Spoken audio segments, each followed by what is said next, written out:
ஓம் சாய்ராம். என் அன்பு செல்லமே, எனது பரிபூரண ஆசீர்வாதம் இன்னும் உனக்கு கிடைக்கவில்லையோ என்று பயப்படுகிறாய். நம் சாய்க்கு இவ்வளவு செய்கிறோம், மனமார்ந்த நம்பிக்கையை வைக்கிறோம். ஆனால் சாயின் கருணை பார்வை நம் மீது படவில்லையோ என்று நீ தவறாக நினைக்கிறாய். என்னுடைய பார்வையானது உன் மீது பட்டு கொண்டுதான் இருக்கிறது. அது உனக்கு புரியவில்லை என்றுதான் நான் சொல்வேன்.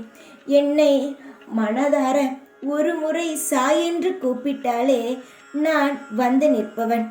நீயோ என்னை எந்த நேரமும் உருகி உருகி வணங்குகிறாய்.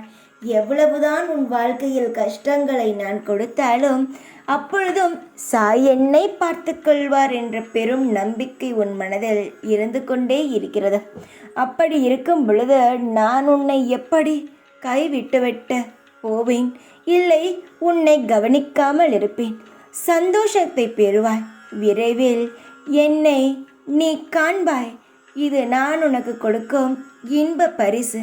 சீக்கிரமாகவே உன்னுடைய வாழ்க்கையில் என்னை நீ கண்குளிர பார்ப்பாய். உன் வாழ்க்கையில் ஒரு மாற்றம் நடக்கும். அதை நீ கண்குளிர பார்த்து சந்தோஷப்படுவாய். நினைக்காதோ என்று பாதியில் விட்ட ஒரு செயல் உன் வாழ்க்கையில் மீண்டும் தொடரப்போகிறது. அது மாபெரும் வளர்ச்சியை உனக்கு தந்து பேரும் புகழுடனும் உன்னை வாழ வைக்க வந்து கொண்டே இருக்கிறது. இனி நீ வைக்கும் ஒவ்வொரு அடியும் வெற்றி அடியாக மாறும். பல பேர் உன்னை பார்த்து கேவலமாக பேசியிருக்கிறார்கள், எதற்கு லாய்க்கு என்று. ஆனால் அவர்களுக்கெல்லாம் வெற்றியின் மூலமாக அடிக்கொடுக்கும் நேரமோ வந்துவிட்டது. உன்னை காக்க வைத்த கடவுள் நான் உன்னிடம் மன்னிப்பு கேட்கிறேன். தங்கமே, உன்னுடைய வாழ்க்கையில் நீ யாரை பார்த்தும் இனி தலை குடிய வேண்டிய அவசியம் கிடையாது. இனி நீ எந்த ஒரு நொடியும் யாரையும் பார்த்து பயப்பட வேண்டும், பதில் சொல்ல வேண்டுமே என்று நினைக்க வேண்டிய சூழ்நிலை உனக்கு வரவே வராது. எல்லா காலமும் மாறுவது போல் உன்னுடைய வாழ்க்கையும் மாற உள்ளது.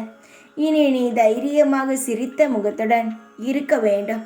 இனி உன் வாழ்க்கை இனி சந்தோஷமாக இருக்கும். கொடிக்கட்டி பறக்கப் போகிறாய். தைரியமாக இரு. எப்பொழுதும் உன் கூடவே இருப்பேன் நான். ஓம் சாய்ராம்.